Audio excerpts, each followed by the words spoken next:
بسم اللہ الرحمن الرحیم۔ رسول اللہ صلی اللہ علیہ وسلم کی لائف کے بارے میں جو ہم پڑھ رہے ہیں اس کا آج 22 سیشن ہے انشاءاللہ۔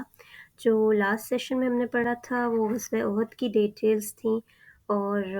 ہم نے یہ دیکھا کہ کس طرح غزوہ بدر کا بدلہ لینے کے لیے کفار خاص طور پہ قریش مکہ جو تھے وہ متحد ہو کر آئے، اور اب کی بار وہ زیادہ بڑا لشکر اپنے ساتھ لے کر آئے تھے، 3,000 کا تھا، اور مسلمان صرف 1,000 تھے۔ اور پھر وہ ایک جنگ ہوئی، اور اس بار جنگ تھوڑی ڈفرینٹ نوعیت کی تھی۔ شروع میں مسلمانوں کو فتح ہوئی اور اینڈ میں پھر وہ شکست میں بدلی، اور پھر کائنڈ آف جو بدر کا معاملہ تھا وہ ایک طرح سے انہوں نے بدلہ لے لیا تھا۔ ابو سفیان نے اس وقت بھی جاتے ہوئے کہا کہ ہم اگلے سال دوبارہ آئیں گے، اور پھر جو بدلہ ہمارا باقی رہ گیا وہ ہم لیں گے، اور کہا جاتا ہے کہ وہ اگلے سال دوبارہ ایک لشکر کو لے کر اپنے ساتھ آیا، لیکن وہ قحط کا سال تھا اور آلریڈی سب لوگ مشکل میں ٹائم گزارے تھے، تو وہ یہ کہہ کر واپس چلا گیا کہ قحط کے سال میں کیا لڑائی کرنی، اور ہم پھر دوبارہ مقابلہ کریں گے اور یہ سب۔ تو خیر اب ان میں جو غم اور غصہ تھا قریش میں وہ کم نہیں ہو رہا تھا، کیونکہ اب وہ یہ دیکھ رہے تھے کہ جیسے تیسے مسلمانوں کی ایک حکومت مدینہ میں اسٹیبلش ہوتی جا رہی ہے۔ یہود بھی اس بات سے خوش نہیں تھے، وہ رہ رہے تو مدینہ میں مسلمانوں کے ساتھ تھے، ان کے ساتھ معاہدے بھی تھے جس میں ان کے ساتھ یہ بات طے کی گئی تھی کہ وہ نہ قریش کا ساتھ دیں گے اور نہ ہی مسلمانوں کے، یعنی وہ کسی کی سائیڈ نہیں لیں، وہ نیوٹرل ہو کے رہیں۔ لیکن اس کے باوجود یہود سے یہ چیز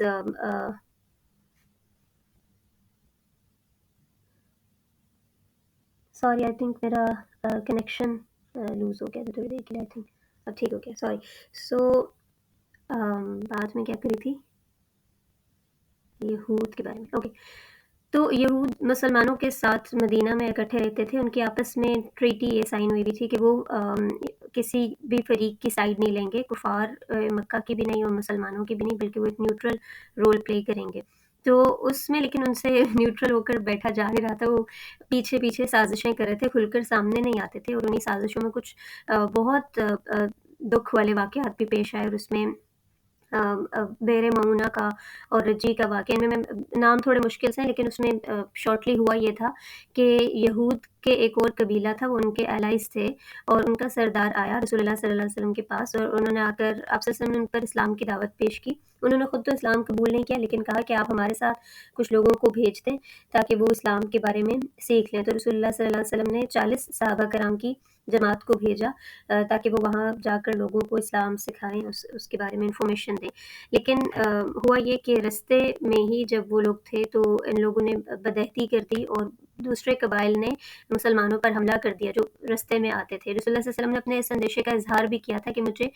ڈر ہے کہ مسلمانوں کو کوئی نقصان نہ پہنچ جائے جو آپ کے ساتھ ٹریول کر کے جائیں، کیونکہ ہر طرف ایک طرح سے دشمنی کا سچویشن بنی ہوئی تھی۔ تو جو بنو عامر کے لیڈر تھے جو مسلمانوں کو ساتھ لے کر جا رہے تھے، انہوں نے اس بات کا وعدہ کیا کہ ہم مسلمانوں کو پروٹیکٹ کریں گے، انہوں نے کچھ نہیں ہوگا۔ لیکن جب ان قبائل نے اٹیک کیا تو ان لوگوں نے انہیں پروٹیکٹ نہیں کیا، اور یہ ایک سوچی سمجھی اسکیم تھی، اور اس کی وجہ سے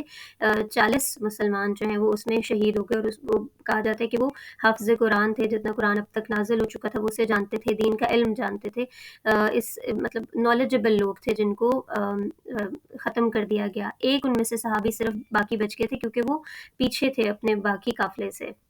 اور وہ واپس آئے، اور انہوں نے آ کر رسول اللہ صلی اللہ علیہ وسلم کو یہ پوری ڈیٹیلز بتائیں۔ رسول اللہ صلی اللہ علیہ وسلم بہت زیادہ رنجیدہ ہوئے اس پر، وہ کہا جاتا ہے کہ 1 مہینے کے لیے آپ صلی اللہ علیہ وسلم دعا کرتے رہے ان کے لیے، وطر میں ایک دعا پڑھتے رہے جسے قنوت نازلہ بولتے ہیں، کہ وہ ایک طرح سے بد دعا ہے جو ان لوگوں کے لیے کرتے رہے۔ اور اس کے علاوہ ایک اور واقعہ بھی پیش آیا تھا کہ جس میں 6 صحابہ کرام تھے، ان کے ساتھ بھی ایگزیکٹلی اسی طرح کا معاملہ ہوا کہ وہ انہیں یہ کہہ کر کسی اور قبیلے کی طرف بلایا گیا کہ وہ دین سکھائیں، لیکن ان کے اوپر بھی اسی طرح سے حملہ ہو گیا۔ تو ان ڈیٹیلز کو بتانے کا مقصد یہ ہے کہ یہود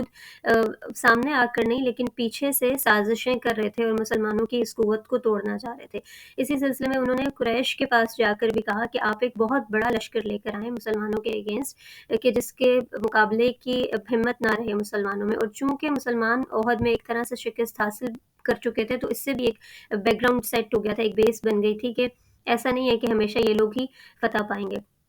تو اب کی بار قریش نے پھر یہ کیا کہ نہ صرف وہ خود جمع ہو کر آئے بلکہ جو مکہ کے ارد گرد کے عرب کے جتنے بھی قبائل تھے ان سب کو جمع کر کے لے کر آئے، اسی لیے اس کو غزوہ احزاب بولتے ہیں۔ حزب عربی میں کہتے ہیں ایک گروپ کو، اور احزاب اس کی جمع ہو گئی، یعنی مینی گروپس، یعنی سب گروپس اکٹھے ہو کر آئے، اور انہوں نے مسلمانوں پر حملہ کیا۔